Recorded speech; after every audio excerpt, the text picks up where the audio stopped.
What is up, and welcome back to another episode of So There's That. I am your hostess, doing the mostest, Kivanchi. What do we think about my look? For those of you listening, I thought I would give like a little sultry Agent Robinson realness, like the Agent Robinson who President Cal Bradford fell in love with, because I know he knew what was under them suits, okay? You know what I'm saying? I got my Versace shades just on my head. Got the hair like fluffed out, a nice little soft twist style. Got a nice little all black because she's gonna wear black, but you know, it's sheer, it's lace, it is tea, it is the things, okay? Because at the end of the day, Paradise, okay, is a love story between Agent Robinson and Cal Bradford. Y'all, let me just get into this, okay? Obviously, by the title, we are going to be discussing Paradise, the brand new show on Hulu, hit series, the finale, but we're also going to be referencing a lot of material from the first 7 episodes. So if you didn't catch any of that from the first 3 episodes when it dropped, just stop right here, go ahead and listen to my little review at that time, okay? Then watch the show, all right, and then come back here. Or you can watch this, and if you feel like it's enough, then it's cool, because at the end of the day, they also got renewed for season 2. And y'all, how cool is it that today, the finale that it dropped, is also my 100th podcast episode. Brr, brr, brr, brr. I'm so excited.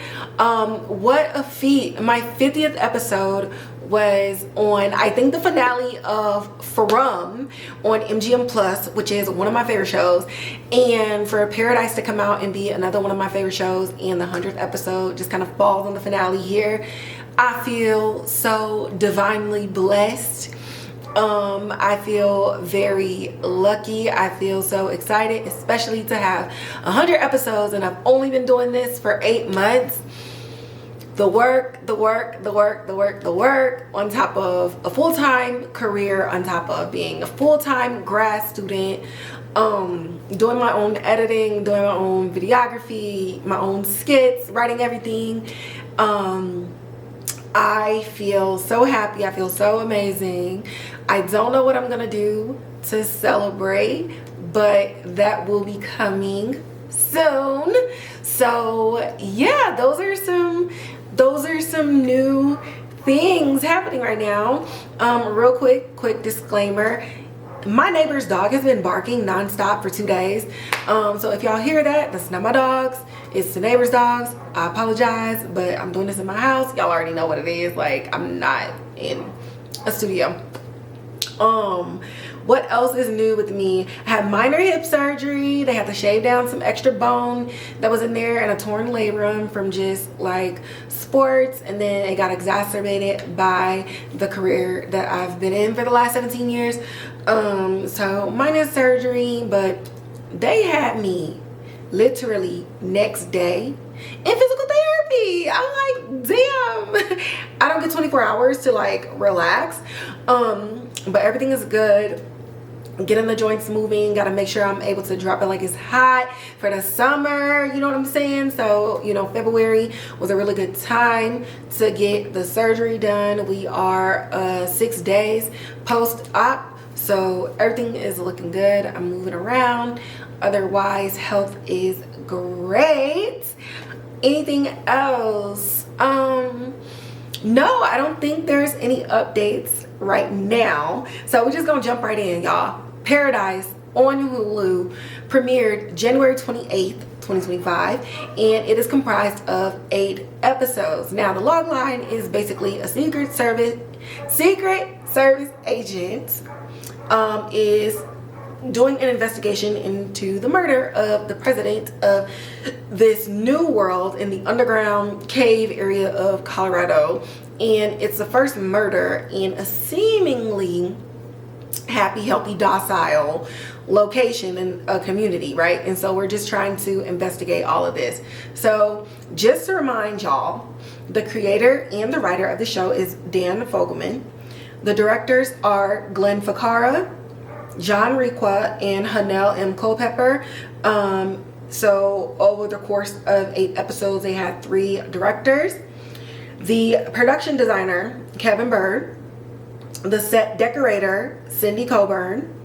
The costume designer, Sarah Evelyn. Cinematographer, Yasu Tanida. The composer, Siddhartha Khosler. And the cast is stars, main 4 characters: Sterling K. Brown as Agent Xavier Collins, James Marsden as President Cal Bradford, Julianne Nicholson as Sinatra, and the Krys Marshall as Agent Robinson. Now I say the Krys Marshall because between episodes 6 and 7, especially 7, my girl showed up and showed out.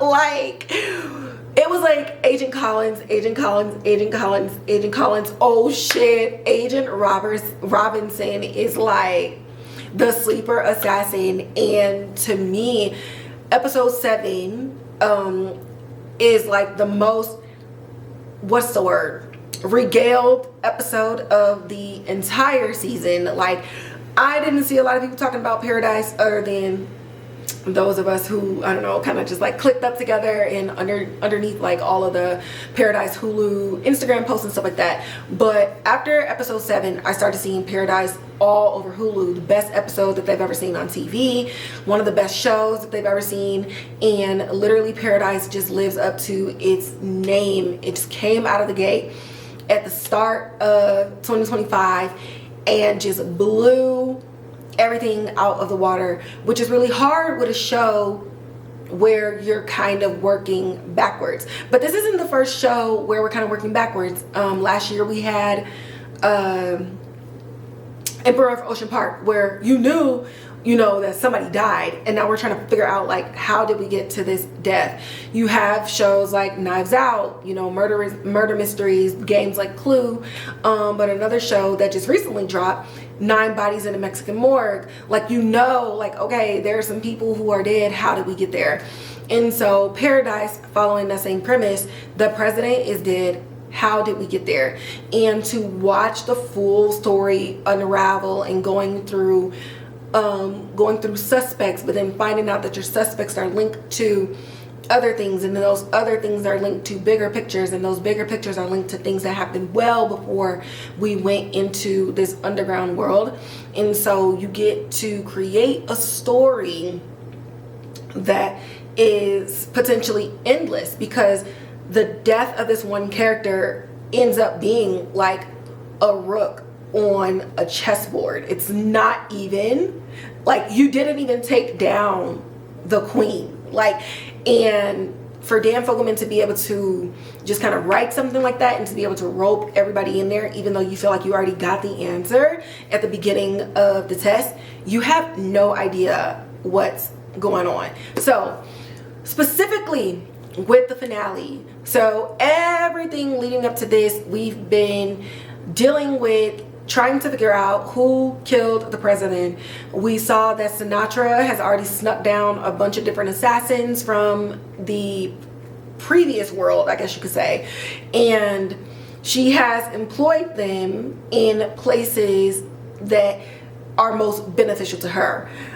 At this juncture, by the time we get to episode 8, you already know that Sinatra was really the one pulling the strings behind all of this.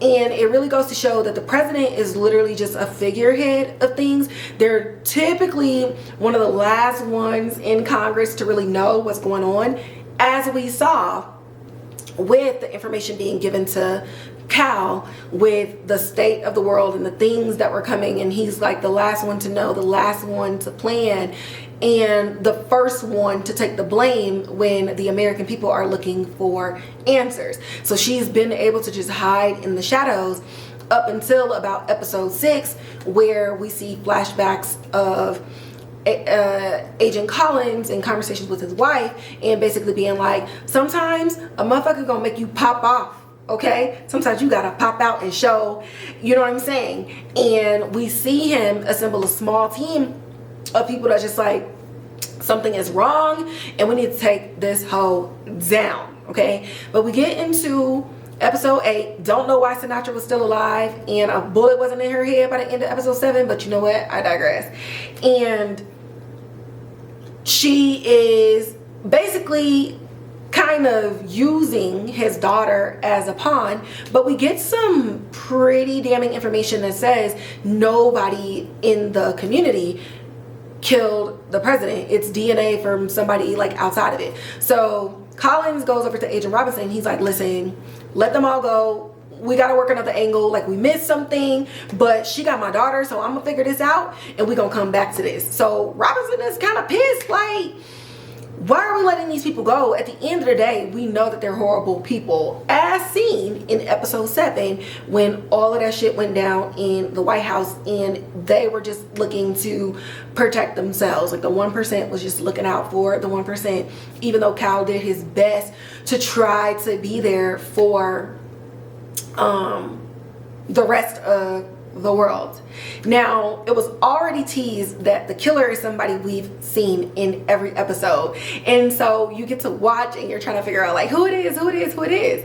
Well, as we're going back into our investigations, at the beginning of this episode you get to see 12 years ago when Sinatra ordered this place to start being built, and the place that they were building it in and the way that they were mining, there were a lot of toxins in that place that were infecting and poisoning the workers. And there was one person who was kind of like a whistleblower, so they kicked him out, kept all the other workers in there, and then was basically blackballing him in the whole situation.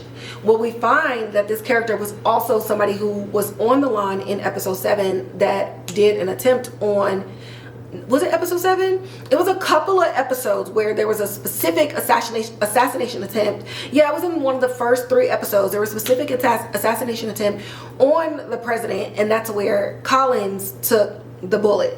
So you see, like, okay, this was the person who shot the gun, and you know, he's in jail and he's still trying to get through and just warn people about what is actually going on, and trying to put out there that the government knows that something is happening and whatever they're telling y'all is not it. So we're going through his backstory and we're working our way into who he is and how he got into paradise.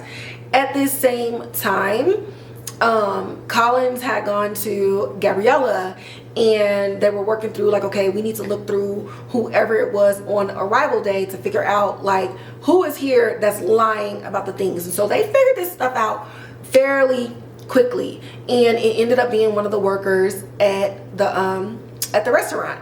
And so she's kind of telling this story and we're getting this other story too. And no, it wasn't Collins.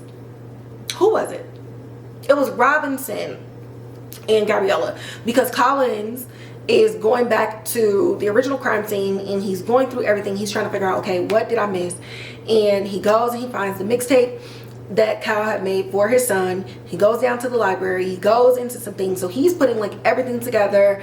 He realizes that the numbers that was on the cigarettes, 81902, was the Dewey Decimal System. And as he's going over there and he's figuring out everything and the message that was left behind by Cal to him, he gets knocked over the head. And the librarian is like, bruh, I actually was like chilling down here, and then I had to remember my purpose. And now with the whole flashback and everything that's going on with the scene, you realize the librarian has been in every single episode, and the librarian stole somebody else's identity, asked the waitress to pretend to be the wife of the couple that he killed to sneak in there just so he could get revenge and some type of retribution for the miners, because he was the project manager. And one of the people that was working underneath him, they didn't necessarily show this, but there was some type of romantic connection with one of the characters and one of the workers in that. And so boom, up front we find out who the killer is, why it was going this way. And we go through everything and we go through his storyline, but that storyline still isn't enough, because Collins goes to Sinatra and he's like, okay, we figured out who it was. Where the fuck is my child? And at this juncture, Sinatra believes that Jane killed his daughter, because that's the message that Jane sent her. Okay, and they had already took like all of his weapons, all this other stuff. They took his guns, and Xavier is just like on the ground like, oh my god, like I can't believe this, like I lost my wife, I lost my daughter. Boom, he gets up, grabs his gun from his ankle holster, and takes out every other agent in this room guarding Sinatra, and he puts a gun to her head. And I'm just like, yo, let's go. Okay, and she's like, listen, I am so sorry, it wasn't supposed to go this way. And he was like, at this point, I ain't got shit to lose. And then boom, bullets fly. Who did the bullet come from? Jane shot that hoe right in her chest, right below the trachea, slightly above the lungs. Okay, my girl is an assassin. And Jane tells him, listen, she was with me, she is safe, she is back at the house, go over there and get your kids. And she leans into Sinatra and she was like, don't worry, girl, you're not gonna die. You're no good to me, Dad, and also you should have gave me that weed when I asked for it. And I just love this, because it's like, if we're gonna be stuck up in this bunker and I'm supposed to be out here killing for you, the least you can do is let me have my minor joys. I do believe that Jane did love Billy, but she also did what she had to do, because at the end of the day, she's a killer. Just like Billy did what he had to do when he killed the people at the orders of Sinatra when they found out that there were survivors during the apocalypse. But Jane and Billy used to play Wii every night between 11 and midnight. Like, that was their thing. And so for her to do this all in honor of a video game, it's the pettiest shit ever. And instantly it really made me love Jane that much. Like, instantly I was like, okay, I love Jane. Jane, I might have to forgive you for killing my man's Billy, because Billy, at the end of this season, it's like Billy died for no reason. Like, Sinatra was doing so much to cover her own self and to cover the discovery of the truth by making herself look like the killer. And I think it was written very well to make it seem like Sinatra was the one who killed the president. For it all to turn out to be like, you weren't the killer in the first place, but you're trying to hide these other secrets. And so now other people are dying for no reason. Now, going back to the death of the president, if you did not watch my reaction video on my Instagram page that posted yesterday, please watch it. When I tell you, I bawled. And I remember texting my friend Margot, who I was just like, this music over his death, and she was like, oh my god, I didn't realize why I was crying too, but it really was the music.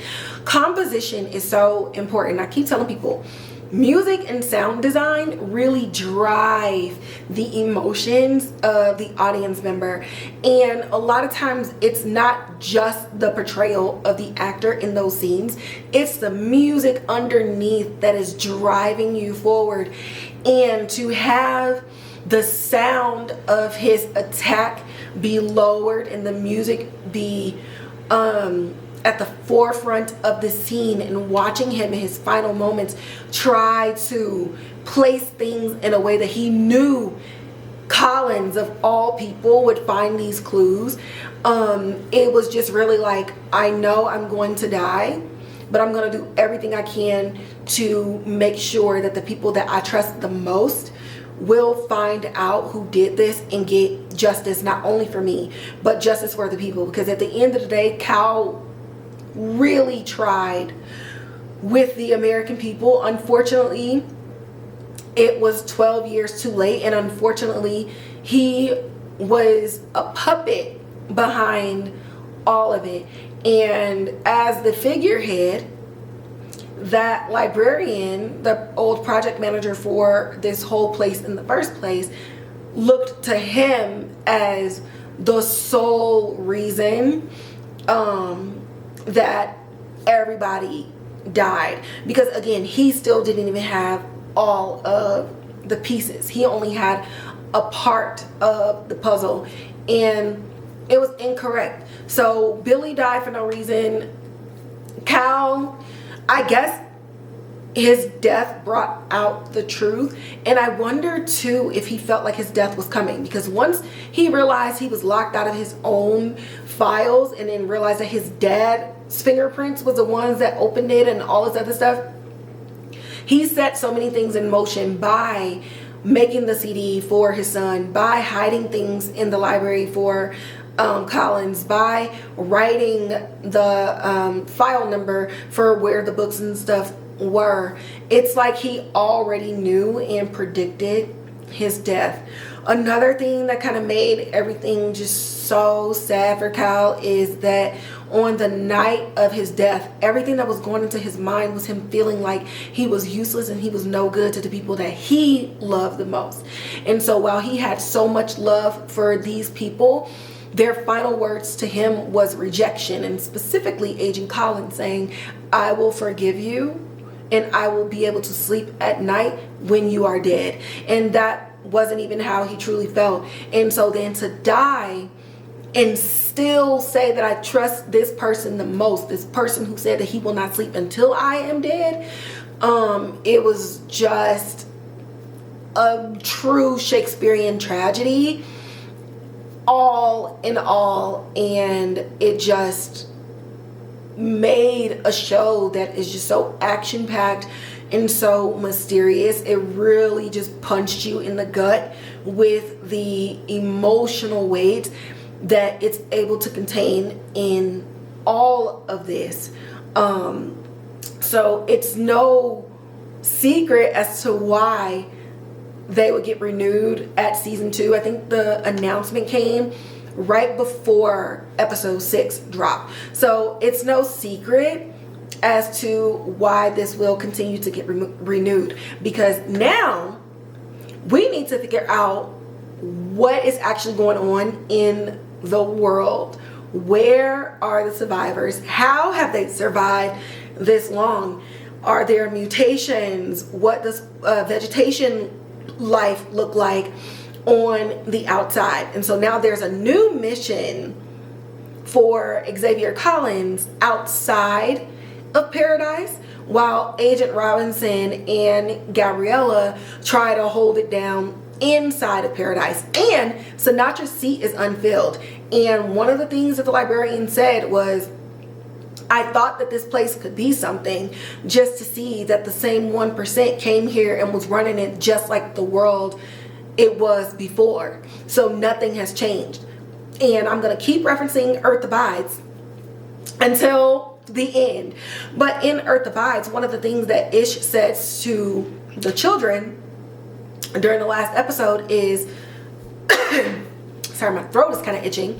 But he says, "I thought teaching y'all like all the other things would help move the world forward, but essentially teaching you all of the old things that I knew when the world existed will simply create the same world that existed and was eradicated in the first place. How can we create something new by following in the same footsteps of our own destruction?" And so Sinatra's empty seat and everybody that was working in Congress arguing over those things, will Paradise continue to follow the same cycle, or will Xavier be able to find people on the outside and bring outsiders in to be able to move this post-apocalyptic place that's underground and built into a mountainside in Colorado? Will they be able to actually move it forward? And so that empty seat signifies destruction, or it signifies an actual new world. but is anybody that's currently in Paradise capable of doing that in the first place? I personally don't think Gabriella is down for it. I don't think Agent Robinson even needs to be there, because honestly, we need her to stay ready to go. I need her to continue to take out those heads. And then what is Jane's true purpose of shooting Sinatra with such precision to avoid killing her but having her on life support? How many other people down there are like Jane? Because like Sinatra told Billy, you think you're the only killer that I brought down here? And they don't even know about each other at all. So there's so many different avenues that they're able to go. And also even Cal's son, he had rallied a few people around him. Will he step into those shoes? Will it be kind of like a young king version of, like, you know, like in like Roman times or wherever, where, you know, unfortunately the child has to wear the crown, and hopefully he has really good advisors around him? You never know, right? But that's the beauty of the entire show. So there's that, y'all. Paradise, the finale on Hulu. I kind of just gave my review while wrapping up the whole season and the finale, but absolutely 10 out of 10 show. The acting is phenomenal. I have not seen James Marsden in this type of space, I don't think, ever. And in episode 7, him and Sterling K. Brown going toe to toe and just going back and forth of like, you knew that this was coming and you did not warn us. And it's like, what the fuck was I supposed to say? And what could I have done? And what would you have done having been in this same scenario? So that type of yelling, that type of anger, that type of frustration, and that love all coming out and just deflating both of them at the end of it all. With Cal's wife, like, I think we only saw her like 3 times the entire season. What is the fallout of that for her? Did she know that he was in love with Agent Robinson? Like, there's so many loose ends and there's so many questions, but not so much that you wouldn't feel any satisfaction moving forward in the next season.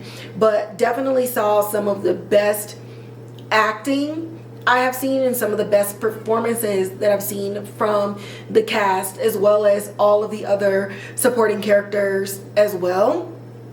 But I'm really enjoying these post-apocalyptic shows. There's so many of them that's out there right now, and none of them are the same. And while it feels like you're walking in traditional post-apocalyptic footsteps, they all just branch off and they are all falling down their own path. So I'm just loving living in the era of like being able to have so many, like, it's like water, right? You got Evian, you got Fiji, you got Aquafina, you got Dasani, you got all of these different like water brands, but then you have the fans who like their different waters. So I'm just loving, like, the shows are kind of like giving you the same thing but their own brand and their own version of what that looks like. And yeah, I'm just really excited for TV. 2024 was a phenomenal job for film and television. I really look forward to 2025 doing the same thing, okay? And with that, that's gonna wrap up this episode, my 100th episode. That's crazy. As always, like, share, subscribe, hit the notification bell, leave comments in the comment box below. I definitely want to hear what y'all think about the series. What did you think about the season finale? If you got people who only like to listen to the audio version, make sure you share that Spotify and Apple Podcast link, depending on what phones they have. I have Spotify and I have Apple, so you know, it is what it is. Porque no los dos. And you can always follow me on Instagram at So There's That Podcast, where I post a lot of other news and a lot of different shows and different events and updates that I don't talk about on the podcast. And then you can find me on Twitter at KivonChi, where I'm live tweeting. I'm being like a mess. Not messy, but I'm just being a mess, spewing my thoughts on different shows, different events, and I interact a lot on there as well. So talk to me on whatever platform you want to talk to me on, and I promise I will get back to y'all. And with that, I will catch y'all in my next episode.